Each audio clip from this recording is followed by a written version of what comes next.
నమస్తే అండి. ఈరోజు వంకాయ కూర ఈజీగా, టేస్టీగా ఎలా చేసుకోవాలో చెప్తానండి. 300 గ్రాముల వంకాయలు తీసుకున్నాను. ఒక ఆనియన్ కట్ చేసుకున్నాను.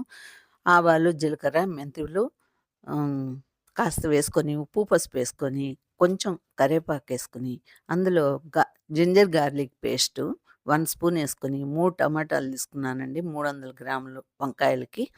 ఇది బాగా వేగాక పచ్చివాసన పోయేదాకా, తర్వాత ఒక స్పూన్ మిరప్పొడేసుకొని, ఈ టమాటాలు గూడా యేసుకొని, కాస్త వాటరేసుకొని మగ్గిచ్చేసుకొని, మెత్తగా మగ్గిపోయిన తర్వాత, మనం జ్యూస్ తీసి పెట్టుకున్న చింతపండు పులుసు గూడా అందులో యేసుకొని, కట్ చేసుకొని 4 ముక్కలుగా కట్ చేసుకున్న వంకాయలు, అంటే గుత్తులుగా కట్ చేసుకున్న వంకాయలని అందులో యేసేసుకొని, ఒక 5 నిమిషాలు ఉడికించుకున్నామంటే రెడీ అండి. ఫైనల్‌గా కొత్తిమీర జల్లేసుకొని దించేసుకోవడం. ఫుల్ వీడియో కావాలంటే లింక్‌లో చూడండి.